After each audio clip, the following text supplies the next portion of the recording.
I'm Liz, the Chief Mom Officer, and when I'm not busy being the breadwinner of my family of 5, I'm stacking Benjamins.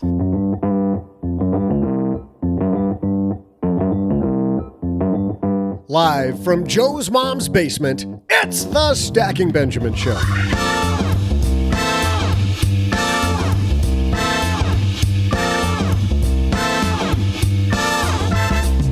I'm Joe's mom's neighbor, Doug, and what do you do after your car is repossessed, your credit's maxed out, and you are just flat out of options? We'll ask that exact question to a woman who lived it. She's the woman whose blog, Hope and Sense, is a finalist for this year's Best Debt Freedom blog category at the Plutus Awards. It's Alaya Linton. Plus, in our headline segment, when it comes to having a financial advisor, what does Vanguard think? You may be surprised. We'll also throw out the Haven Lifeline to a lucky listener, answer a question from the mailbag, and of course, serve up some of my amazing trivia.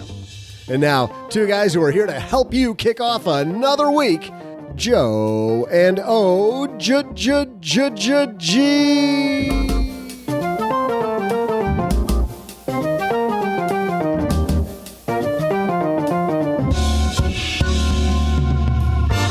Kick it off we shall. Hey there, stackers. I'm Joe Saul-Sehy, Average Joe Money on Twitter. And welcome to Monday. It's Monday. Hey. It's a happy Monday. You sound very jolly for a Monday morning. Very chipper today. What is wood chipper? I just bet you that's your buddy there into wood chipper then, eh? Yeah. How old is that movie now? 30 years old? Ooh, no, come on now. 80s? Can't be that old. Nah, not the 80s, I don't think. 90s? Yeah. Mid 90s, maybe? 20s? Welcome to We Don't Know Our Movie Facts podcast. Across the table from me is the one and only other guy, or as we call him, OG. What's up? Dude, we have an exciting show today. We generally keep our interviews to 15 or 20 minutes, but we got a long one. Alaya Linton. In fact, we've got a weird week this week on the show. Some exciting stuff. Wednesday show. I'm not going to tell you what's going on Wednesday, but Wednesday's an awesome show. But today, speaking of awesome, Alaya Linton has this wonderful story at FinCon. I spoke with her at length about her personal financial situation. And if you need some inspiration in your life, this is the interview for you. So we're going to keep that short. I'll tell you what helped me get to FinCon, by the way, to interview Alaya. Man, if that wasn't clunky, I don't know what segue is. This episode of Stacking Benjamin is brought to you by Away. Away makes first-class luggage at coach prices that allows you to charge your phone on the go. Did I tell you I went to Bavaria, by the way? I thought you mentioned it once or 100 times. I'm not sure. Maybe in passing. But this luggage went all over southern Germany and Austria. And man, was it amazing. Good day, mate. Yeah, charging your phone on the go. And just the way they put this luggage together is amazing. Like I continually notice new things about my Away travel luggage. For $20 off a suitcase, go to awaytravel.com/SB, then use promo code SB. That's awaytravel.com/SB, promo code SB. Love our Away travel bags. Super awesome. Use it every weekend for my after-school activity. It's so great. We are also excited to be supported by Nutrafol. Nutrafol is a vitamin made from botanical ingredients that helps improve your hair health from within. Seriously, I don't have much hair, but check this out. But what you do, you want to look sharp. It does. I don't know, man. Here, let me touch it. Yeah, please don't. It's so soft. But I appreciate the sentiment. It's like a merino sheep. Get your first month supply with a subscription plan for $10 by visiting NUTRAFOL. They should do that like a jingle. NUTRAFOL. Something that makes you, anyway. Don't quit your day job. NESTLES. Nestle makes the very best. NUTRAFOL.com and use promo code SB during checkout. You like I'm segueing into jingles, like a jingle podcast. Well, what is my day job? I'm not sure, but you shouldn't quit it. But I probably shouldn't. We've got a great show today. Alaya Linton is here. We just have a very short headline segment, so let's get to that so we can talk to Alaya. Hello, darlings. And now it's time for your favorite part of the show, our Stacking Benjamin's headlines. Our only headline today comes to us from Investopedia. Vanguard, when I'm on... Never heard of them. Yeah, a little known financial firm. Whenever I see people online talking about finance and financial advisors, what do they always say? For your financial advisor, move to Vanguard. Which I'm like, well, why don't you also perform your own colonoscopy and do your own taxes and take care of every single thing in your life? But anyway, not to sound a little cynical, but tell me how you really feel. Well, big problem with financial advisors, like you hire a dumbass and then you go, all financial advisors suck. I hire the wrong diet coach and all diet coaches are baloney. You can do everything yourself. You can. And if you want to, that's great. I saw an article, I think it was on Twitter. Somebody else is going to be able to find this better than I can. But it was might have been like a life coach or performance coach or something like that said basically there's 5 things that you have in your life and you can pick 3 of them. Like family, work, health, sleep, and something else. Yeah. Fun, maybe. And you can pick 3 of those 5 things to do. And the other 2 just don't get done. There's just not enough time. I don't mean to get cynical at the top of the podcast today, but it just rubs me it just rubs me the wrong way. It just really does. And you know what? I know plenty of people that can handle their money themselves and enjoy doing it and should do it. But to give that advice as a blanket statement to everybody on Facebook is flippin' ridiculous. It's just absolutely ridiculous. Anyway, back off my soapbox. But anyway, I set a timer for listening to you complain. It's Siri is telling us the time is over. Is that really your timer? Yeah. Like you have the kindest, gentlest timer. Oh, you have like the nuclear. Yes. Yes. Yeah. Like warning. I am warning. Sure something's about to blow up. DEFCON 5. Yes. Yours is like, hey, you might want to think about waking up. Hey, if you're not busy. No, that's a timer. It's not that. It's not my wake up alarm. I got my this wake up little alarm thing is like over here. birds and that sort of thing. But no, this was set a timer for listening to Joe complain. So you would think, though, that with all the people online saying do it yourself, move to Vanguard, that Vanguard would be all about doing it yourself. Vanguard CEO, this piece written by Chris Sanzagni, and I butchered your name, Chris. Vanguard CEO, the future of advice is human. Despite the pressure that his company has exerted on the financial advice industry, Vanguard CEO Tim Buckley believes that the future is human. That's a takeaway from a wide-ranging interview between Buckley and Barron's. Buckley, who took the helm at Vanguard in January 2018 after serving as the company's chief investment officer, believes that while fee pressures will continue to squeeze the margins of investment products, technology will not replace humans. That's good news for advisors who worry about the commodification of the investment products that were formerly their bread and butter. Technological change has been nibbling at the margins of the advisory business for some time. However, Buckley's emphatic that the long-term effects will be positive. Quote, advice will be higher quality, the ease of using it will be far better, and the cost far lower. Buckley was careful to highlight that the value that machines can provide has a limit, but ultimately helps advisors. Quote, so many of the things that were arduous and where an advisor would spend 40 to 50% of her time, like figuring out a risk profile, rebalancing, tax loss harvesting, can be automated and done so cheaply with technology. Advisors will be free to spend more time getting to better know their clients, working with them on financial planning topics, or helping them to temper their reactions to sudden market events. Quote, technology will have a hard time helping someone decide which charities to support and how, and a tough time estate planning for someone who wants to support one child who wants to be a scientist and another who wants to start a business. Good stuff there, which further proves that while the investment game is a commodity, people that continue to rally on the fact that advisors and investments are the same damn thing, sadly mistaken, and even Vanguard knows it. I love that technology is helping advisors do the things that technology can do better and faster. And I think that's the really the big point here is that we can spend more and more time with clients, working with clients one-on-one, as opposed to reformulating spreadsheets and creating, doing paperwork and all that sort of stuff. The less time we do with those non-advice related tasks, the better off that the investing public is. Yeah, good stuff there. I'll link to that on our show notes page at stackingbenjamins.com because a lot of difference between some of the people I read and the reality. Man, I seemed sour there, didn't I? Grr. And I packed your angry eyes just in case.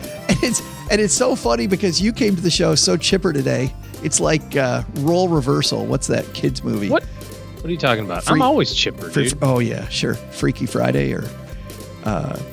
Alaya Linton is somebody who I have known about for a while, and we've been trying to get on the show. We finally were able to talk to her at FinCon this year and get her story, which I know you're going to love. She is somebody who had $74,000 in consumer debt. She paid it off in just 2 years, and she didn't do it by making money hand over fist. She definitely got into debt the hard way, and she got out of debt the hard way. And we're going to learn that story. I absolutely love her blog called Hope and Sense, which is, as Doug said earlier, a finalist this year for the Plutus Award for Best Debt Freedom Blog. And if anybody knows debt freedom, it's Alaya Linton. So let's roll the tape, Steve, on my recent discussion with Alaya Linton live from the Ally podcast stage at FinCon. Well, she's a finalist in the Plutus Awards for Best Debt Blog, but you know what? We have her here today. I've actually wanted to have you on the show. You don't know this, okay, but I wanted to have you on the show forever, and I'm so glad that we're here today, live from FinCon 2018, the Ally podcasting stage. Alaya Linton, how are you? I'm great, Joe. How are you? Well, I'm better now that I'm talking to you. Okay. Because you have this personality. I don't know if you know this, but you have like this. You exude like personality. I don't know if anybody's told you that before. No. Yeah, right. No. I have been told that, and that's great. I hope to be kind of a light when people see me, so yeah, that's great. Well, but your life wasn't always like that, and we'll talk about that in a second. Yeah. But first of all, Tell me about life for you today. Sure. Life for me today is very different than what we're going to talk about. In terms of my finances, I definitely have a sense of peace and hope about my financial situation. I am still on my journey, which I believe that everyone is, but it feels a lot different than it used to. And I am feeling a lot more in control and intentional about my finances than, say, 15 years ago. But when you hear from some of your readers, they're not in control. I mean, when I read your blog, I feel this change. How did you first start making that change to get under control? Well, it was a long road with several steps. I definitely relate to my readers, which is why I started the blog. I 100% remember and relate to those that feel out of control, that feel hopeless about their situation, that feel there's no way to really have a different outlook regarding their finances. And for my journey, it started with kind of some unsettling feelings and some suspicions that things weren't going well. And then I had some wake-up calls that really forced me to start taking control of my money. Let's dig into all of those. Okay. I want to get all this dirt. I mean, not that it's funny now, we're laughing now, Yes. But it didn't feel funny at the time, I'm sure. Not at all. You had at one point $74,000 in debt? I did, yes. How did that accumulate? Because that doesn't happen overnight. No, it doesn't happen overnight. Even though when I was paying it off, I wanted it to go away overnight, sure. And it was very frustrating that it didn't. But yes, for me, actually, I had a love affair with debt at a very early age, just because it was just something that was modeled for me. I just assumed that you lived your life with debt. So Why was that? Was that? I'm sorry to cut you off, but is that family lived that way? Because that was kind of my family.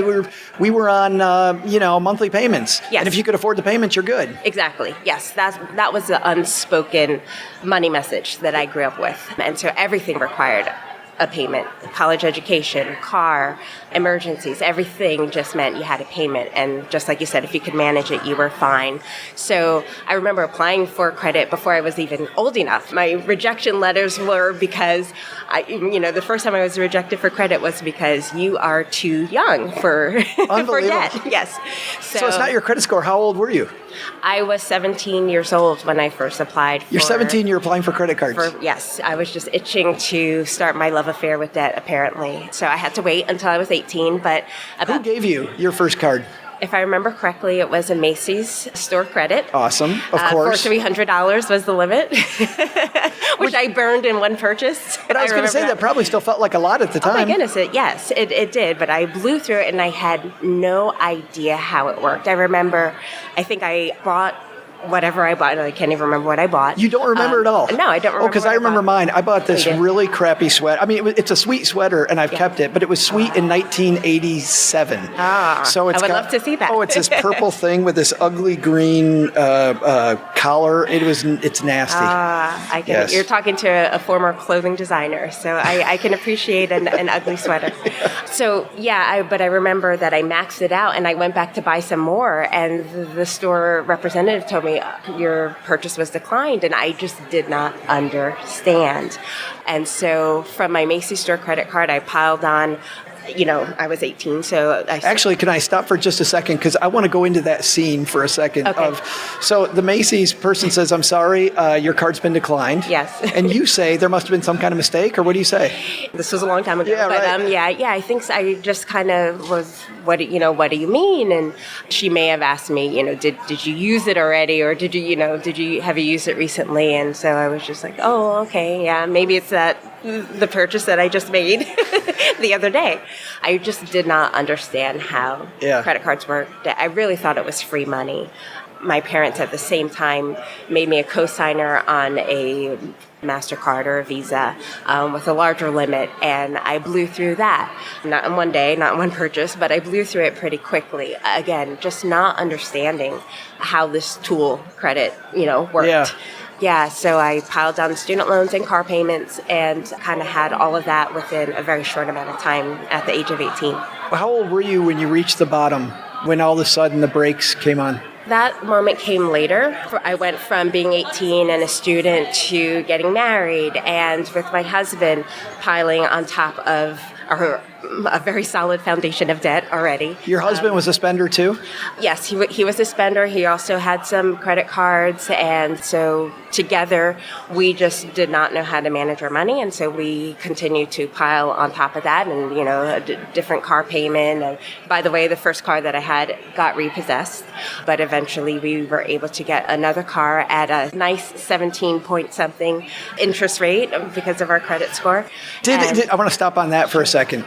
When you get your car repossessed, do you go outside and all of a sudden there's just no car there and you don't know what happened?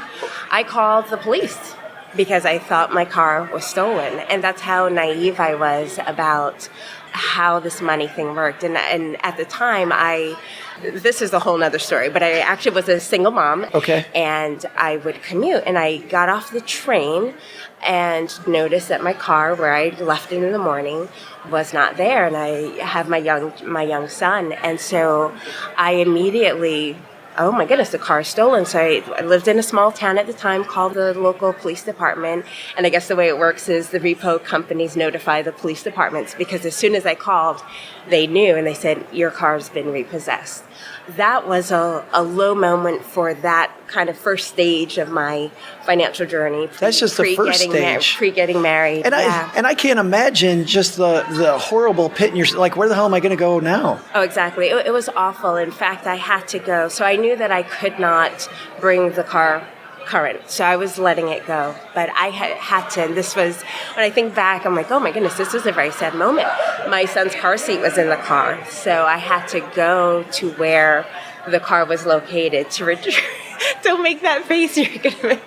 So I had to go to retrieve. I'm sorry, I'm just living this with you. Yes. I'm just, they let you go in it and get your stuff out? Yes, yeah. Which I would imagine they are supposed to, or yeah, I don't know. Yeah. It's never happened since, so I don't know how it works, but don't want to know.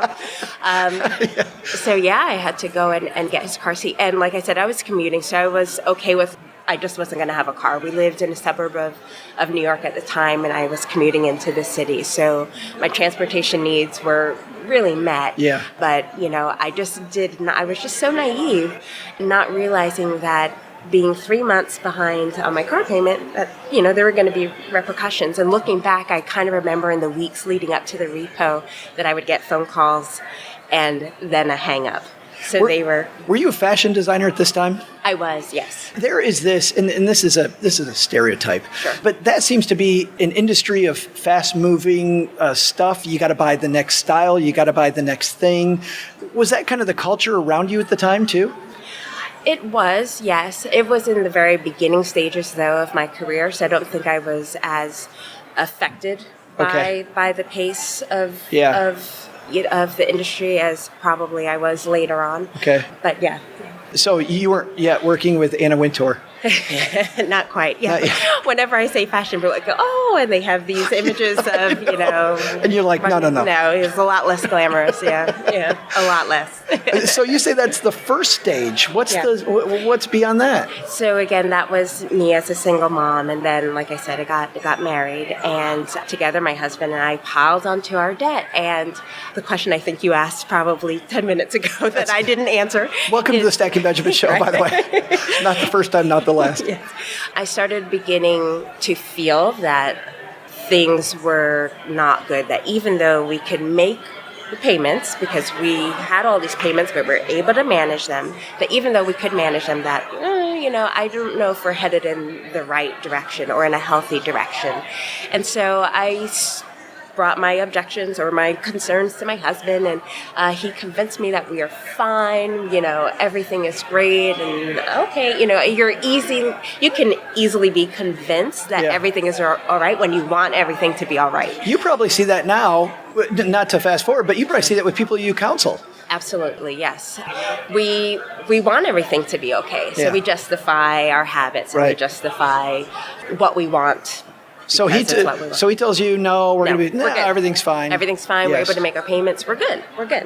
And that probably went on for a few years. And in that time, I started getting my hand on personal finance content, just still kind of feeling, something's not quite right. But again, we're fine. Okay, you're right. We're fine. Let's go to Disney World. Let's go to Mexico, whatever. We're fine. On credit. On credit, of course. Yeah. On credit. I think things started to get a little uncomfortable, so we went from being able to manage the payments to not being able to manage them quite as well, and then needing to put the essentials on the credit cards, needing to put gas, needing to put the groceries. We were in that vicious cycle of putting everything on the credit card and then not having enough money to pay off the credit card, and just did that affect your relationship, the two of you? It's funny. I think that we were an anomaly in terms of that. We did not actually argue about money, even though it was a strain and a concern. It was very, very strange because, you would think. Yes. It put a strain on our family, of course. But in terms of us arguing, we didn't, which is kind of strange. I think, again, going back to him convincing me and me just saying, okay, I convinced myself to kind of move forward in those moments. But things started getting uncomfortable. We had a couple wake-up calls. So the one was my husband's full-time job went from being full-time to being part-time. His hours got slashed once, and then it got slashed a second time. And in those two changes, we did not make any adjustments to how we spent our money, to any of our habits. We just kept on living as if we had the previous income. And so, again, I just said things went from being comfortable to not so comfortable to this very awful, and I put it on the blog, and it was one of the first few times that I told this story, but we ended up maxing out all of our credit cards, and we had just our American Express left over, and we got the American Express thinking, technically it's not a credit card. Pay it off every month. You pay it off every month. We're going to. I used to work for American Express. Yeah. So we're like, okay. I wonder what years, because you might, maybe you were involved with my. Well, I'll tell you what's funny. You might not know this about me, but my first credit card was an American Express card, and I had that taken away. Wow. Okay. Same thing. Okay. Wrecked my credit. Wrecked your credit. Yeah.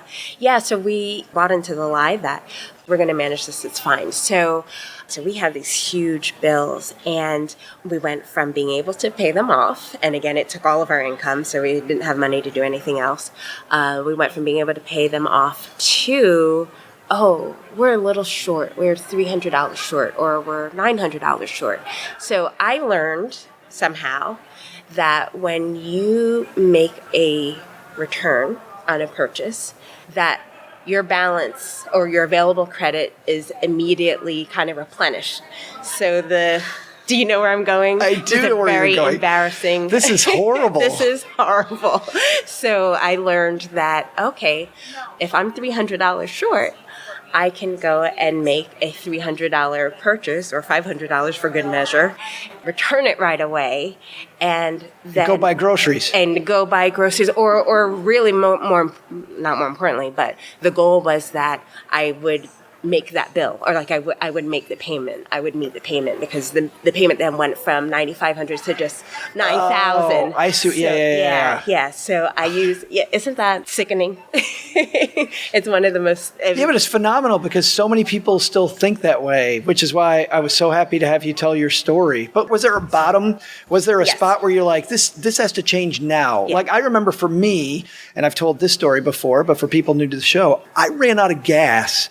And I am digging through the cushions of my car seat looking for quarters so I can walk a quarter mile down the road or half a mile down the road to fill up a gas tank. And I'm like, what am I doing? That was definitely one of the lowest moments. I remember standing in line at Macy's, which is funny. It's a full circle moment, I guess, because that's where I got my first right. card. I never thought of it that way. But I remember needing, I had to buy 3 men's suits, because I was $900 short on my credit card bill. So I had to buy 3 men's suits so that I could reduce the balance due by $900. And that was definitely a low moment. But then the moment that made me take action was that American Express card was closed on me. It was canceled.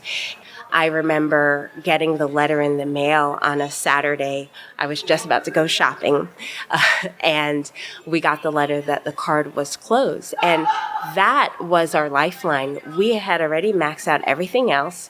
We did not manage our money, and so that card caught our slack every single month. So when it was canceled, it was like losing a job, because that was our monthly income. So my husband's hours were slashed. We had no way of spending beyond what we were making. You have no credit. We have no credit, no ability to gain any more. So our only option was to start living within our means. That was the moment.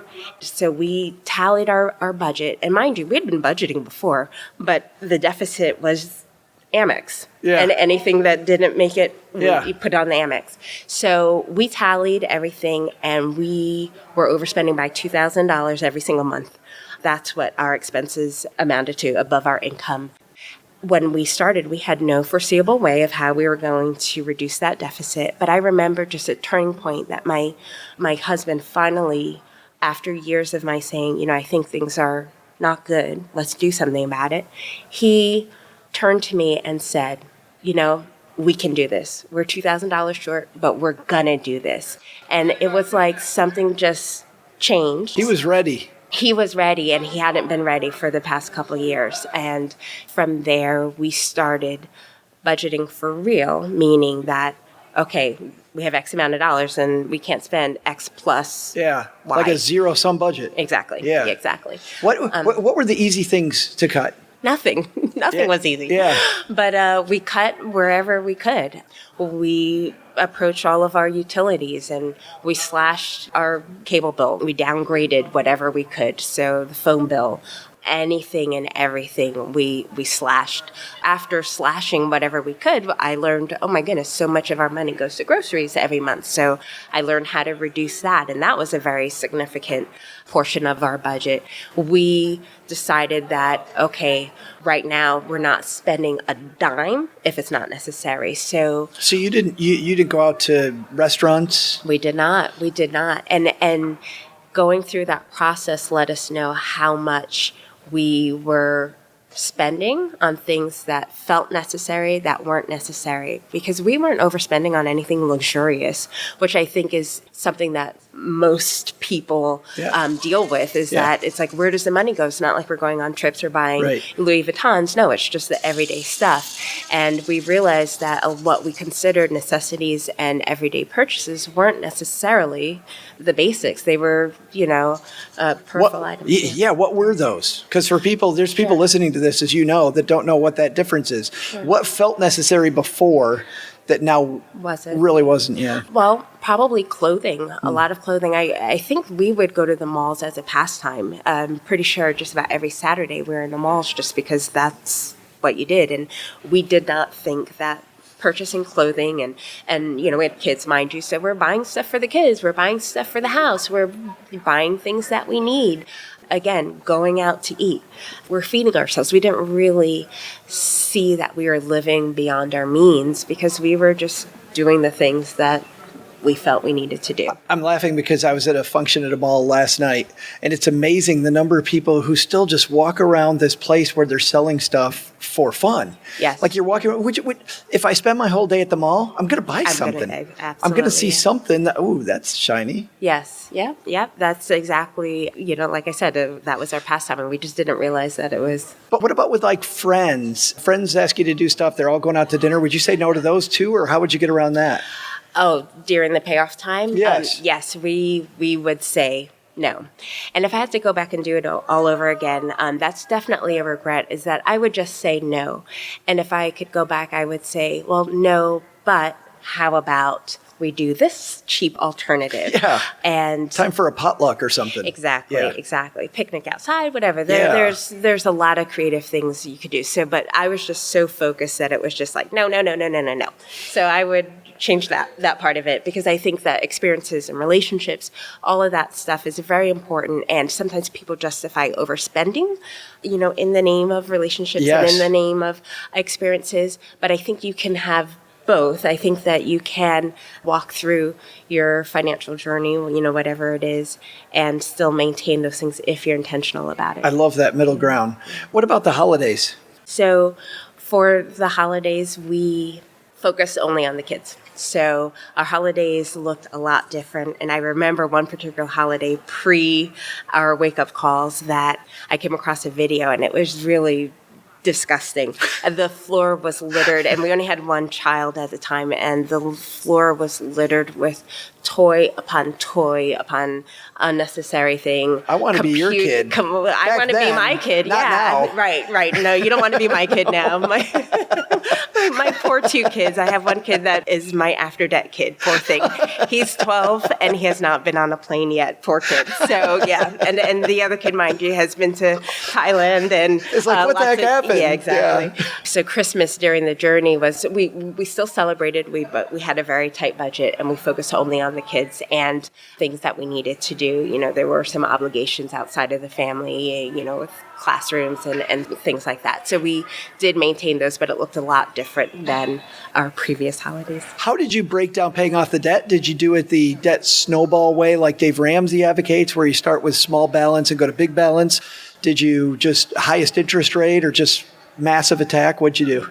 We did the debt snowball method, and that was key for us because actually prior to that, we paid down our credit card balances just randomly, only to rack them right back up. So having this plan, along with kind of the big debt of the car loan and the student loans, we had these tiny, annoying medical debts and, small. Yeah, life doesn't end. Right. And we had these small, there was tax debt in there, and there was some collections. So starting at those small little $51 bills, that gave us the momentum, and that's what the whole debt snowball method is about, is getting those quick wins. And those early wins definitely motivated us to keep going and keep going, keep going. And in the first 8 months, we paid off $30,000. Wow. And it was just amazing. It was beyond what we thought we were going to do. I did the numbers at the beginning of the journey, and I calculated that it was going to take us 6 years to pay off everything. And I was thinking, woohoo, I'm going to be debt-free in 6 years. This is amazing, because our student loans were scheduled to go on for obviously a lot longer than that. So 6 years. So you're 93? Exactly, yeah. So the 6 years seemed amazing. And as we started going in the 8 months, the $30,000 in 8 months. It was just unreal. I'm feeling now this lift, and I'm imagining if I'm in this situation, what would I do? Did it become a game? It did. It very much became a game. And I was a very bad employee during that time because a lot of my day was spent calculating my debt. Sorry, employer. Sorry, employer.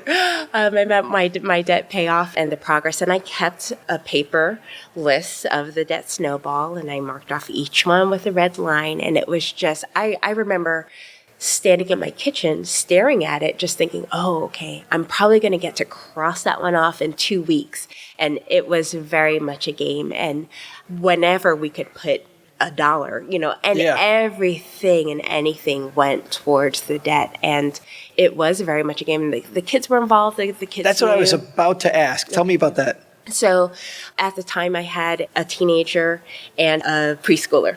And so they were aware of what was going on, and the preschooler, as much as the preschooler is aware, they knew what was going on. And my 3-year-old is funny because one of the things that we said was, we're slashing everything. We're not going on a vacation until we pay off the debt. And we kept saying that, no vacations until we pay off the debt, until we're debt free. And one day my preschooler came home and said, oh, Emma's family is debt free. And I just thought that was so curious. I'm like, how would you know that? Why would you say that? And they're going on vacation. Oh.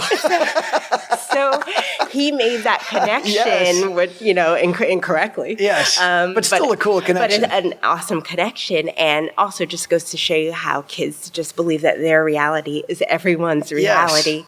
But they say that you don't want to scare your kids. Did you ever feel like your kids were afraid because, our financial situation's not that great?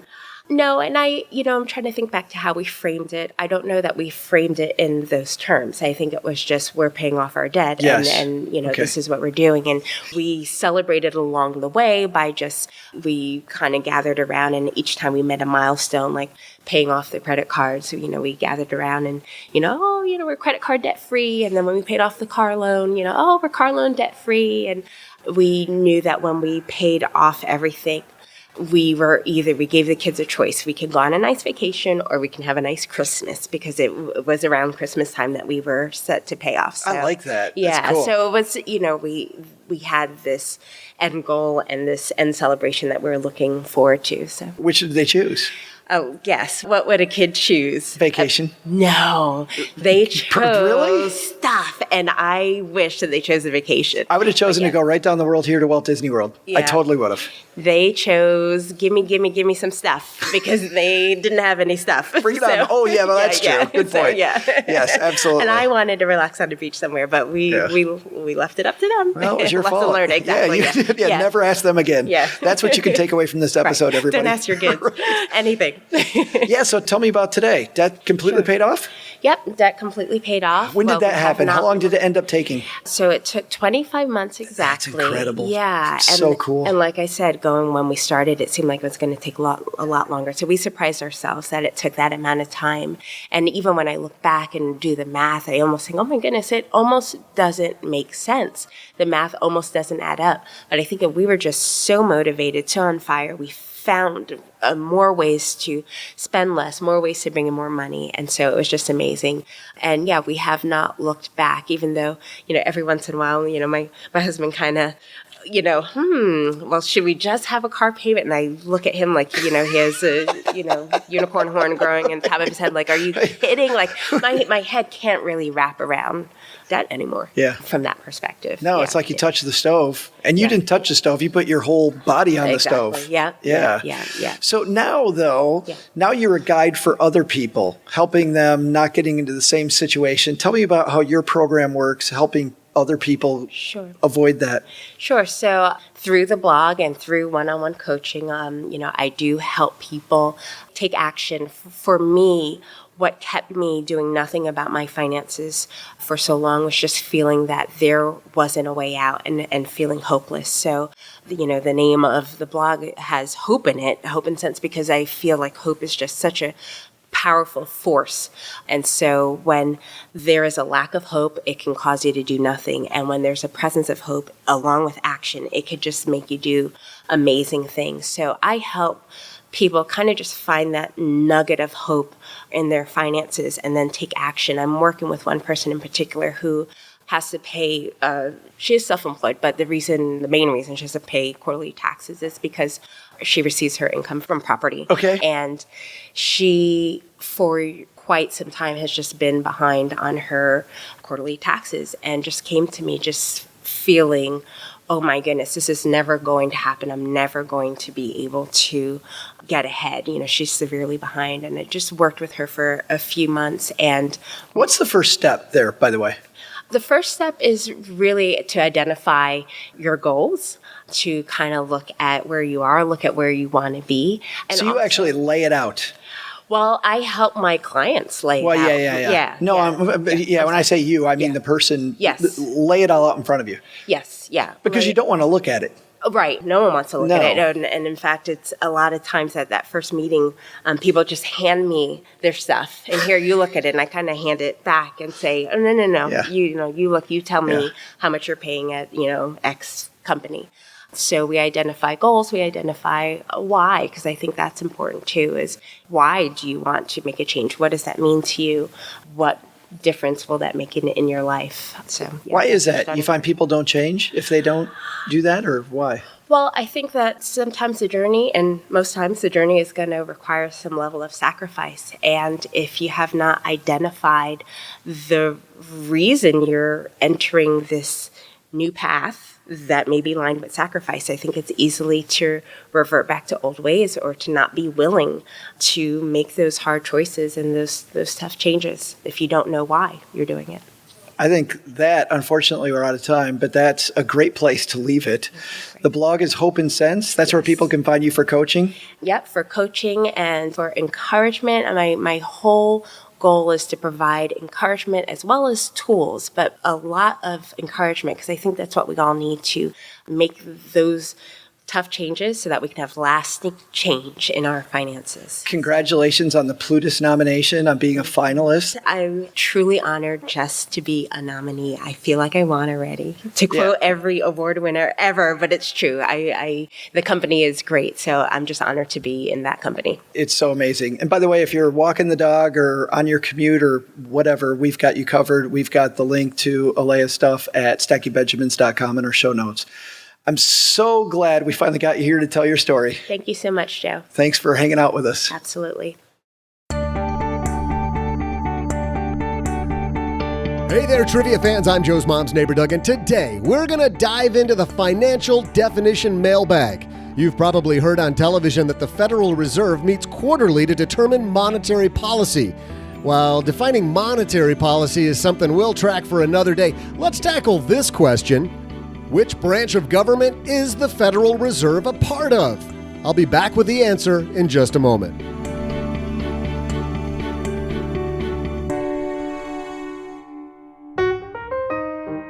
Hey there, stackers. I'm going from the basement to FinCon, where Alaya and I spoke, now to Detroit, where we're getting ready for our big show on Wednesday. I don't know if I told you 600 times yet that we're coming to Detroit. But thanks to my friends, by the way, at WXYZ, the place where I was the Channel 7 money man for 9 years, for having me back to talk about the show and talk about our live show on Wednesday. Few tickets left, by the way. This is a small place. It holds 100 people. Last I heard, there were like 25 tickets left. So if you're thinking about coming, you might want to go to stackybenjamins.com/tour. But I'm not here to talk about that. I'm here because I wanted to thank Nutrafol for supporting Stacking Benjamins. Nutrafol is a vitamin made with nutraceutical grade ingredients. I don't know what nutraceutical ingredients means. I'll tell you what though, my hair feels stronger, and it's to improve thinning hair like mine. Nutrafol does this by nourishing your hair health from within through supplements that are 100% drug-free. Science and research has changed the way we think about hair and its relationship to our overall health. For example, for women, stress plays a huge role in hair thinning. And for people like me, for dudes, DHT levels from testosterone, diet, and environmental toxins comprise hair health. Maybe that's the deal. I've been compromised by the air quality in the basement. I would guess that's probably my hair loss. Either that or raising twins. I don't know.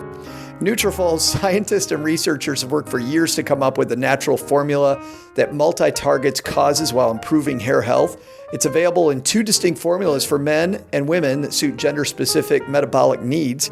Recommended by over 850 top physicians in some of the top salons in the country. This is cool. I took my Nutrafol by a couple doctor friends that I have. They like it because it's all natural ingredients. There's no voodoo going on or a bunch of weird stuff that they don't understand. It's manufactured in the U.S., contains no GMO, soy, eggs, dairy, gluten, peanuts, shellfish, tree nuts, wheat, yeast, artificial flavors, or colors. In fact, if you need even more clarifications than that because of any allergies you have, you can find it all in their easy-to-read website's FAQ. So, get your first month's supply with a subscription plan for $10 by visiting NUTRAFOL.com. Use promo code SB during checkout. That's your first month's supply with a subscription plan for $10 by visiting NUTRAFOL.com and using promo code SB during checkout. Big thanks also to Away for supporting our podcast. Took my Away luggage with me here. Once again, I chose the light blue color because it's easy to see when that thing comes off of the conveyor. I know exactly which bag's mine right away. But not only is it attractive and distinctive, it's so functional. Plus, by cutting out the middleman, Away is able to offer the perfect luggage made with high-quality materials at a much lower price. It doesn't just come in the bigger carry-on like I have. It comes in over 10 colors and 5 sizes. The carry-on, I have that one. The bigger carry-on, I also have that one. The kids carry-on, hopefully not going to need that one in the future. Plus the medium bag and the large bag. And I know a couple people in the basement have talked about getting the large bag. Away's designed the perfect suitcase to make your travel experience stress-free. Carry-on bags feature 2 USB ports and a high-capacity battery allow you to charge multiple devices on the go, your phone, your tablet, your laptop. You don't have to worry about a dead phone or fight for an outlet at the airport. When I was at Dallas waiting for my plane here to Detroit, I sat in an area where there were no plugs, but I had my luggage there. So I just plugged it into the battery and bada boom, bada bing, I am done. Ultra durable yet lightweight, made with premium impact resistant German polycarbonate. Once again, another term I have no idea what it means, but my bag is tough. I think it means that. Smooth ride in any direction, force 360-degree spinner wheels that don't get stuck or break. Theft-proof, TSA-approved combination lock built in to keep your belongings safe. I can't say enough good stuff. It comes with a lifetime warranty. If anything breaks, Away will fix it or replace it for life. I actually had to have them send me a new battery pack, which they told me was not covered in my warranty, but they sent me one anyway. How cool is that? And plus, you get free shipping anywhere in the lower 48 states. Listen to this. Away's giving you a special offer just because you're a stacker. For $20 off a suitcase, head to awaytravel.com/SB and use promo code SB at checkout. That's awaytravel.com/SB, promo code SB.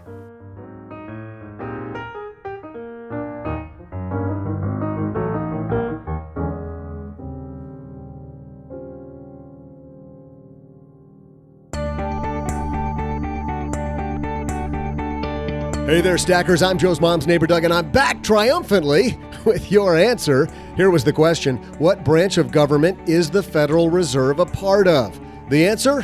While the Federal Reserve is an important part of the U.S. financial system, the Federal Reserve is an independent entity and isn't a part of any of the branches of the U.S. government.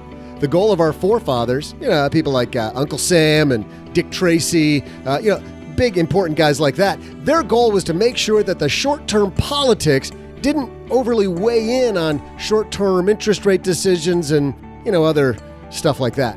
Does it work? Well, that's for someone with a higher pay grade to decide than me, but for right now, my job is done. See ya!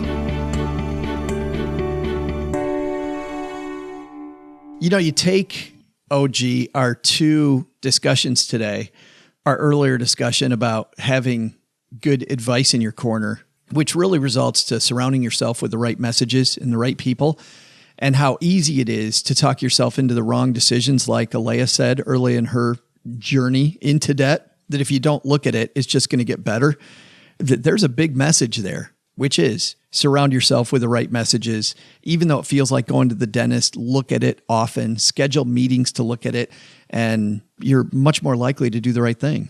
Take control over what it is that you can take control over, Well, and that's the frustrating thing is and it was frustrating for her. She had the ability to take control much earlier than she did. Like, I think sometimes we got to hit that wall mighty hard, right? We got to run into the wall at full blast before we finally realize that we're going the wrong way. You must see that quite a bit in your career, that by the time somebody reaches out to you, you're like, yeah, if you would have reached out to me 3 years ago, we wouldn't have had any of these problems. Well, it happens on occasion for sure. But I think back to the point here, one of my favorite Tony Robbins lines is, your quality of your life is the quality of the people that you surround yourself with. And you don't always want to make sure that they're all of the same mindset, because then you get that affectionately called the echo chamber, where everybody's kind of on the same thing. But people that can challenge you, or people that can motivate you, or people that have a respectful way of disagreeing, or a respectful ulterior side of the equation, I guess, is really, really important. Just in life in general, not just in money. No, I figured that out, luckily, fairly early in my career, that if I surround myself with people that think differently than I do about things, don't get me wrong, they have to be on my team and they have to be people that I respect. But if they look at the world through a different lens than I do, it makes it so much better for me. Like so much better. Easier for them to have my back. Like somebody that thinks about things the way I do still want to have my back, but they just can't because their blind spot's the same blind spot as mine. Yeah. So good stuff. Thanks again to Alaya Linton for telling that story. You know how hard it is to tell that story? It's funny. I was sitting up there on the stage with her and I could just see just the pain as you go back to those moments in your life, tough place to go back to and really, really brave. Do you think though it's cathartic for people to say those stories out loud? That's a $16 word that I'm not sure I know the definition of, but does it feel good? Probably. Kind of relieving. Yeah. To get those demons out. Yeah. Yeah. Man, it's so tough though. Hey, let's switch gears here and throw out Haven Lifeline. We're going to tackle some of life's most important questions. Our friends at Haven Life Insurance Agency, they put what you value first. Full-size candy bars and jack-o'-lanterns. Full-size candy bars is Halloween treats. Do you exert, we were talking about this in our basement Facebook group, do you exert the Halloween tax on your kids? Oh, absolutely we do. Meaning they go get it and you get to pick which ones of those are going to dad? Yeah, I just take what I want. Take. It's communism in my house. There's no democracy, constitutional republic. There's none of that stuff. It's just like, I want, Dad, that's mine. It's like, well, not anymore. Now it's mine. That's so awesome. That's why Haven Life created a modern way to buy quality term life insurance, because you should value your loved ones and your time, even if it's stealing from your loved ones. Oh, gee, I guess that's okay. Head to Stacky Benjamins. As long as it's candy. StackyBenjamins.com/Haven Life now to get a free quote. Seriously, if you don't have term life insurance yet, what are you waiting for? StackyBenjamins.com/Haven Life now for a free quote. Affordable prices issued by their parent company, Mass Mutual. Super easy to complete application. They offer instant coverage decisions in most cases. Lovely customer support. And my favorite's a life insurance calculator for people who aren't sure what they need. I'll tell you who needs something, though. Jason needs us to throw out the lifeline to him. Say hi, Jason. Hey, Joe and OG. The question's about rolling over a Roth 401k. So my wife is going to stop working this month, and she has some money in a Roth 401k that her company provides. Currently, it's in a target date fund. I know how much you guys like those. So my plan would be to move it into a Vanguard index fund and then leave it as is. But I know there's other options like cashing it out or moving it to a Roth IRA. I guess I was wondering your guys' thoughts on this. We have an emergency fund and we have no debt besides our home. Our closed budget this month is kind of low, so I'm hoping to get one of those t-shirts. Thanks. The real reason he calls in is for the Greatest Money Show on Earth t-shirt. Thanks, Jason. And that's it. we will have one of those coming up. By the way, to people that call in, Caden, who sends those out, is always overworked. He batches those once a month. Just got a note from... But he's overpaid, so... There it is. He's overworked and overpaid. It's a good match. It is a great match. But he batches those and sends about once a month. So if you don't get one in the first 2 days after you called in, realize it's still on the way. OG, what do you think? Just a point of clarification. He said Roth 401k that employer provides. Now, if this is employer provided money, as in a match, it's going to be on the pre-tax side. So even though you've contributed to the Roth 401k, your contributions, any matching from the employer, is going to be on the pre-tax side. So in all likelihood, you'll actually have two accounts, and rolling it over to a mutual fund company or investment firm like Vanguard or any of the other 600 of them that are out there is a fine idea. Don't have a problem with it at all. Well, carry on. And I think taking a look at your overall portfolio and deciding what to do with it makes a lot of sense, because if Jason, you've got some funds that stink on your side of the equation, let's say you're putting money away into a 401k or some retirement plan on your side, and you're deficient in an area, maybe on her plan, instead of that total market index fund, you use an index that fits into your overall diversified portfolio. So I would look at your goal, look at what return you need, go to the efficient frontier, which is a line that shows historically greatest return with least amount of risk. See what that looks like for you, and then move backwards from there as to what you choose. So, I mean, just generally, Vanguard Total Market Index Fund, fine choice. Nothing wrong with that choice. I just don't know the rest of the equation, because it's probably better to fill holes where you might have them elsewhere. Thanks for the question. If you've got a question for the show, head to stackingbenjamins.com, and at the top of the page, you'll see questions for the show. Click that link, and there you have it. By the way, next week, we're going to do a letters episode. So we get letters. So we may be able to get to your letter quicker than usual coming up after next week.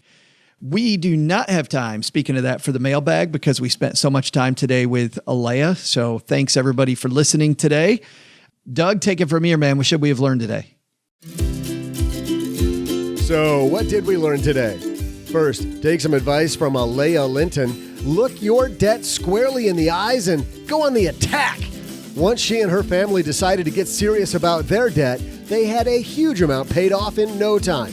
Second, financial advice? Yeah, that robo-advisor isn't really an advisor at all, according to the Vanguard CEO.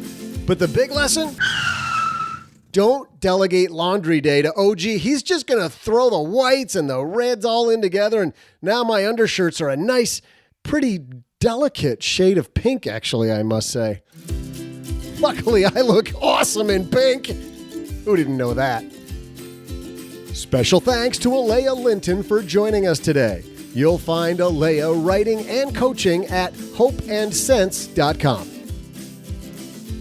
This show was created by Joe Saul-Sehy, produced by Richie Rutter-Reese, and engineered by the amazing Steve Stewart. Online, visit us on Twitter at @SBenjaminsCast or on our Facebook page. I'm Joe's mom's neighbor, Doug, and I'm wondering if KY jelly is actually made in Kentucky. SB Podcasts may receive payment on the show from sponsors and guests in the form of books, giveaway items, discounts, or other remuneration. There's no way you would take advice from these dorks, but like Joe's mom always says, don't take advice from people you don't know.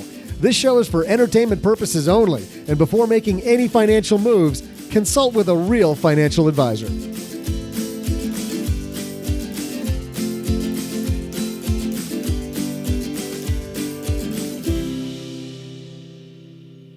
When are all of you going to realize I'm the real talent on this show?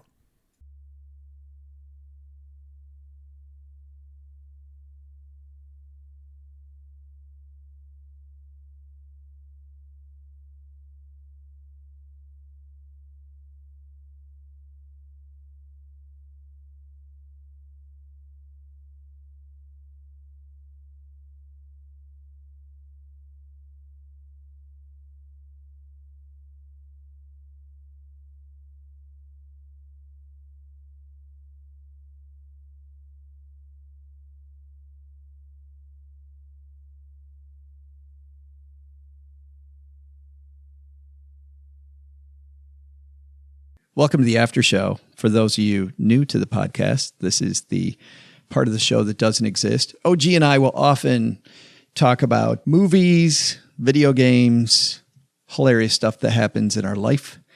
We talk a lot about movies. Hilarious. Yes, lately. But if you're here for money, the after show is not for you, because we very rarely talk about money during the after show. I can't believe how much it's freaking raining. That is what's getting me. Like, it has rained almost every week since. I feel like the rain September. followed us home from Kansas City, don't you? Like, it wasn't raining before we went to Kansas City. We go to Kansas City, it's just downpour the whole time we're there. And then we come home and it's downpour.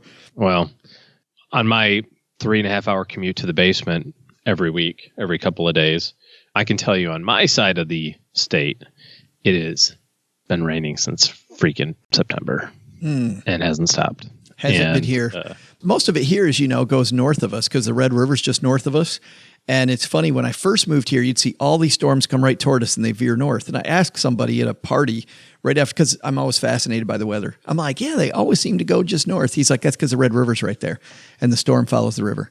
I'm like, oh, that makes sense. That totally No, it makes doesn't, sense. but okay. But it does. No, it absolutely does. Yes, it does. Sure, it does. Nope. Yes, it does. No. No. Yes. Yes, Nope. because you have all that concentration of water. You've all that concentration of water right there. What does that have to do with clouds? Clouds are condensation. I got that part.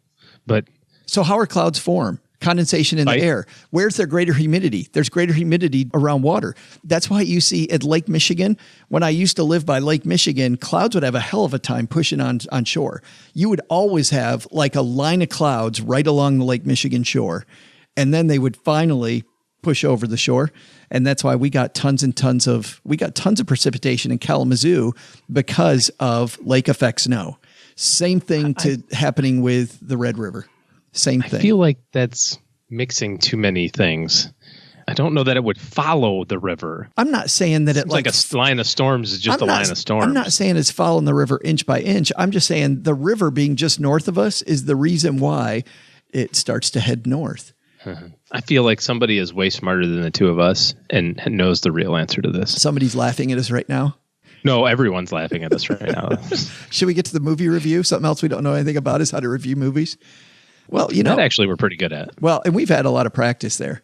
I'm surprised I haven't gotten a hate letter yet about my review of A Star is Born. I was sure I was going to get one by now. But yeah, this is a movie that I just saw that stars Ryan Gosling and Claire Foy, and it's called First Man.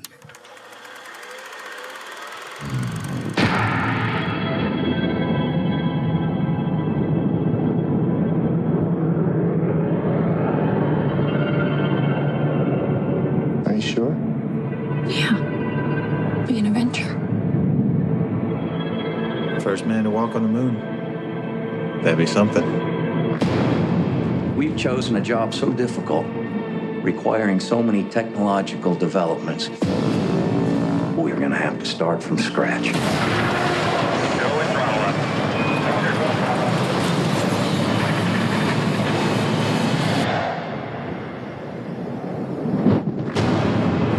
Only after we master these tasks do we consider trying to land on the moon. Neil, if this flight is successful, you'll go down in history. What kind of thoughts do you have about that? We're planning on the flight being successful. Damn, that is a big mother. It'll go up like a half-kiloton A-bomb if it blows. The vehicle's not safe. We need to fail down here so we don't fail up there. It's funny how there's scenes here in the trailer that didn't make the movie. And the more I see movies, the more I start to notice that they have to make the trailer before the movie's finished, and then stuff gets cut near the end and it doesn't show up. That line about the A-bomb, that it'll go up like an A-bomb if it explodes, never made the final movie, even though, of course, Apollo 1 had that horrible fire where all 3 astronauts were killed. Just rotten. So this is the story of Neil Armstrong and the first trip to the moon and how that stuff happened. It's less about that and more about Neil Armstrong's personal journey and who he was as a person. And so it follows him, and early in the film, his daughter passes away. And then throughout the film, kind of how that haunts him as different things happen and how it affects his relationship with everybody from other astronauts who pass away, to his relationship with his spouse, to his relationship with his sons. And so this is as much a relationship movie as it is, the fascinating part for me, just the science of and how fragile these missions really were and still are when we go to outer space. It's a collection of people doing something that has never been done before. And just amazing. You know what else was amazing to me? Just like we saw in the movie Hidden Figures, where the one woman was a mathematician, and how quickly they show Neil Armstrong in space early in the film, and he's doing math in space on like a piece of paper, and they're asking for an update. He's like, nope, I got to get this calculation first. Like these people's ability to do complex math in adverse situations is something I find incredibly, not just remarkable, but commendable. If you can do that kind of math while you're all kinds of crap's going on and you're trying to, for me, it's like divide by 4. I'm sorry. Not sure I could do that. Now they have an app that I use to check my son's 6th grade homework. Right. It's called Photo Math. Have you seen this? No. Like it's unbelievable, dude. You hold your phone over the math problem that you wrote out and it just solves it. Like you don't have to type in the math problem. Your camera just figures out what the math problem is and goes, here's the answer. And then if you want like the step-by-step, like how it's done, you can like expand it and it goes, here's the steps. So I don't know if that's good or bad. Oh, it's terrible. It's terrible. That's what I'm thinking. I'm Yeah. thinking the dumbing down. Never going to be able to like figure that stuff out, right? Like, what does this squiggly line mean? It's like, oh boy. I had a bill at a cash register. I went to the Texas High football game on Friday. And by the way, they got, did you get the text I sent you? I saw it, yeah. Yeah. It didn't look good. It was not good. Looked like the home team forgot that there was a game. Our local high school football team, not having a great year. It's a big scoreboard, though. It's a monster scoreboard. Thank you very much. Video replay. But all that stuff. Yeah. I go to the concession stand. There's an adult woman working there. And by the way, I get a cheeseburger, a Gatorade, and some potato chips that cost me $8. Okay. Cheap date. I don't know. I still think that's kind of ridiculous, but it costs $8. Oh, you think it's expensive? Okay. Yes. I hand her, and frankly, I should have ate before I got there, but it's helping, the school boosters, whatever. That's fine. Oh, I got to tell you a story there too, because that's awesome. Right. But I hand the woman a 20. It's $8. She can't figure out how much to give me. Like she has no idea how much money to give me. Woman must have been 50 years old, and she's struggling with the math. She had to. I stood there and watched her as she struggled. And at first she looked because her friend was with her, but her friend went to get something, and she was, Now there might have been 50 reasons why, and I don't want to, I don't know anything about the woman's situation, but hovering your phone over the math problem. Kind of funny. Anyway, to finish one discussion before I go down this other ramp, I love this movie. It's funny because it got the same critique from the people I went with that I gave to A Star is Born. This movie's so slow. It is so slow. And if I weren't intensely interested in this topic, it would be so boring. So I'm going to give it a thumb up because it totally is in my wheelhouse for the science stuff that I enjoy. But your results may definitely vary. How many explosions? Lots. Sorry. At least. Well, are they caused by missiles though, or Gatling guns? No. Oh, okay. No. So the explosion meter is still 1 or half. 1 because there's some, but not more than 1 because it wasn't caused by enemy fire. Stuff breaks. They fail as they're testing stuff. Yeah, that's not a big deal. It was a huge deal. They landed on the moon. Yeah, allegedly. That's what they'll have you believe. Hashtag fake news. All right, so back to the football game, and then we'll end this thing. So I sit down. I haven't come to a game all year because of the tour, and I sit down, and my buddy Carter sitting next to me. He goes, "Oh, by the way, this guy 2 rows in front of us, you're going to absolutely hate." And I'm like, I like everybody. Hate's a strong word. I know. I like everybody. I like everybody. He goes, "Nope, You're going to absolutely hate him. He's the new head of the Booster Club. And he decided there was something that we were missing. And then the people in front of me sit down and the people next to me sit down and they all have brand new f***ing cowbells. And every time, luckily for us, the team sucks. So they only did a good thing like 4 times during the game. But the first time I was like, it's not so bad. By the third time, I turned to Carter and he's just sitting there staring at me, grinning. Like he knew I was going to turn to him. So it was this hilarious moment where he knew. I turned toward him and he's just big. Ever seen a game at Mississippi State? Well, and that's what he said was his daughter went to Mississippi State. And he's like, that's when I first hated the cowbell, was going to a Mississippi State game. He's like, the game itself. They used to have that at Michigan State games, you know. Well, thank God they don't anymore. Well, I haven't been to a Michigan State game in 10 years, so I can't wait to go back. I've been to a Michigan State game in 25 years, but back in the day. Yes. So we say more cowbell. Maybe more not. cowbell, baby. Maybe not.